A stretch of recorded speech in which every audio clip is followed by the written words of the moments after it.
Hello friends, welcome to study bus. भाई आज आपके लिए लेके आए हूं एक नई केस स्टडी जिसमें हम लोग ये देखेंगे माइक्रोसॉफ्ट जो है वो परमानेंटली इंटरनेट एक्सप्लोरर को बाय बाय क्यों कर रहा है। आपने देखा होगा कि भाई पहले के टाइम पे इंटरनेट एक्सप्लोरर जो है वो बहुत पॉपुलर हुआ करता था, हर सिस्टम में ये रहता था। जैसे गूगल एक तरह से सिनोनिम बन चुका है सर्च का, वैसे इंटरनेट यूज करने का सिनोनिम था इंटरनेट एक्सप्लोरर। तो ऐसा क्या हुआ कि माइक्रोसॉफ्ट को अब इसको परमानेंटली बाय बाय करना पड़ रहा है। इस केस स्टडी में हम देखेंगे, सीखेंगे। इससे पहले की केस स्टडीज अगर आपने नहीं देखी है तो नीचे डिस्क्रिप्शन में और कमेंट में मैंने सारे लिंक दे दिए हैं, आप वहां से सारी की सारी केस स्टडीज देख सकते हो। So my name is Saurabh Kothari, let's start. तो सबसे पहले भाई चैनल को सब्सक्राइब कर लेना ताकि एमबीए रिलेटेड जितने भी इंपॉर्टेंट वीडियोस हैं, केस स्टडीज है, रिवीजन वीडियोस हैं, वो सारी की सारी आपको मिलती रहे। एंड इंस्टाग्राम पे हमारा चैनल सब्सक्राइब कर लेना, स्टडी बस एजुकेशन। यहाँ पे आपको डेली बेसिस पे नॉलेज मिलती रहती है। एंड अगर आप कैट एमबीए के एस्पिरेंट हो तो हमारा पेनड्राइव कोर्स आ चुका है जिसमें आपको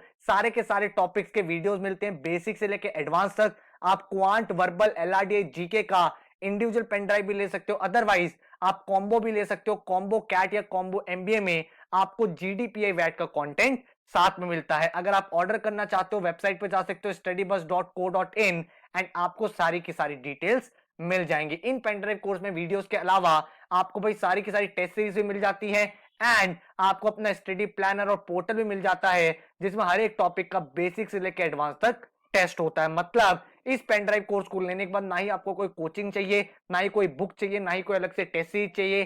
फुल फ्लेजेड ये कोर्स है। अगर आप देखना चाहते हो कितने नंबर ऑफ मॉक्स मिलेंगे वो यहाँ पे मेंशन्ड है। स्टडी प्लानर पे आप अपनी डेट सेट कर लो, उसके अकॉर्डिंग वो आपके डेली गोल्स बनाता रहता है। इसके बारे में और कुछ पता करना है तो हमारे नंबर पे आप कॉल कर सकते हो 9958937705 पर। तो अब हम बात करें इंटरनेट एक्सप्लोरर की। तो अगर आपके सामने मैं कुछ डेटा प्रेजेंट करूं तो वर्ल्ड वाइड और इंडिया का दोनों का डेटा हम लोग यहाँ पे देख रहे हैं।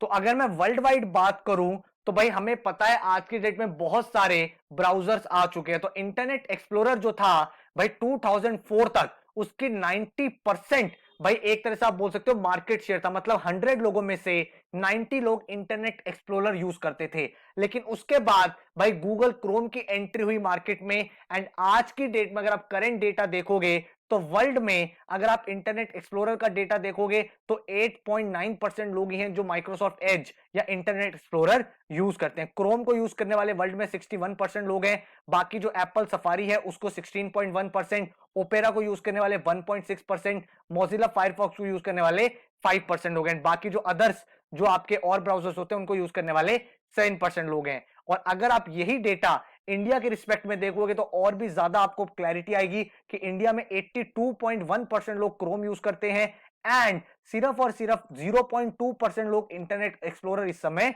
यूज कर रहे हैं। इंटरनेट एक्सप्लोरर के बाद जो माइक्रोसॉफ्ट का एज आया है उसको भी सिर्फ 0.4% लोग यूज करते हैं। मोजिला एंड एप्पल का भी रेशियो बहुत कम है। तो इसका मतलब गूगल क्रोम के एक डोमिनेंस बनती चली गई है। तो इसके पीछे क्या रीजंस रहे और फ्यूचर क्या रहने वाला इंटरनेट एक्सप्लोरर का वो हम देखते हैं। उससे पहले आप मुझे नीचे कमेंट सेक्शन में बताओ कि आप कौन सा ब्राउजर यूज करते हो एंड क्यों करते हो। आप जो भी ब्राउजर यूज करते हो, चाहे वो गूगल क्रोम हो, इंटरनेट एक्सप्लोरर हो, सफारी हो, मोजिला हो, क्यों उसको यूज करते हो उसका नीचे कमेंट में रीजन बताओ या फिर ऐसे ही करते हो। तो अब हम अगर बात करें तो इंटरनेट एक्सप्लोरर का डोमिनेंस कैसे खत्म हो गया। एक टाइम ऐसा था जब वर्ल्ड वाइड वेब www का अगर आप सिनोनिम देखोगे तो 90% हो जाता था। एक तरह से जैसे गूगल पे आप सर्च करते हो तो अब हम बोलते हैं गूगल कर लो, तो Google has become synonym.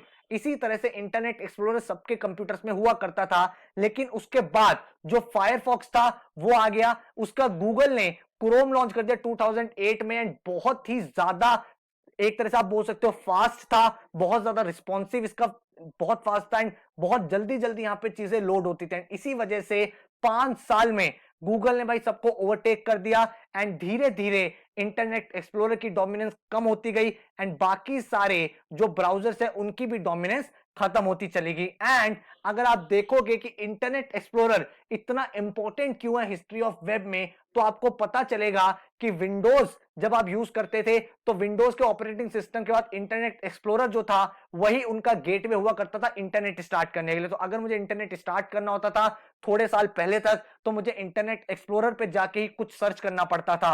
And आप ये देख सकते हो कि 1990s में, अर्ली 2000s में इंटरनेट एक्सप्लोरर सबसे बड़ा ब्राउजर पूरी दुनिया का था। उस टाइम तक एप्स का कल्चर नहीं आया था। उस टाइम तक अगर आपको इंटरनेट में कुछ भी देखना होता था तो ब्राउजर पे जाके देखना होता था। आज की डेट में तो आपके पास ऑप्शन है, आप डायरेक्ट ऐप डाउनलोड कर लो, ऐप में ही आप सर्च कर लेते थे।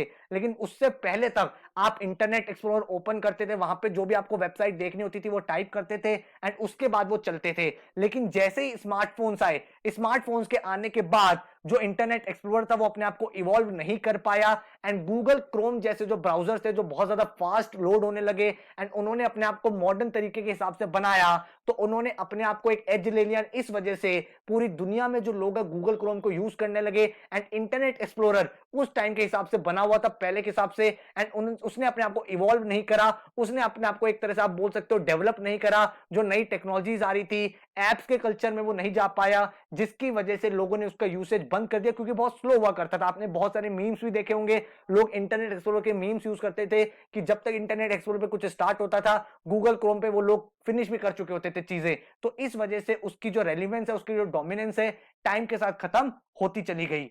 अब अगर हम पूछे कि अब फ्यूचर में इंटरनेट एक्सप्लोरर के लिए क्या है, तो आप देखो यहां पे इन्होंने इफेक्टिवली ऑफिशियली माइक्रोसॉफ्ट ने बोल दिया है कि इंटरनेट एक्सप्लोरर को अब हम खत्म कर रहे हैं एंड उसकी जगह जो इनके जो बाकी जो सॉफ्टवेयर्स भी है माइक्रोसॉफ्ट के, चाहे वो आउटलुक हो, वन ड्राइव हो, वो सब इंटरनेट एक्सप्लोरर से कनेक्ट होना बंद हो जाएंगे। जिसका मतलब ये है कि इंटरनेट एक्सप्लोरर ऑफिशियली अब खत्म होने वाला है, जाने वाला है।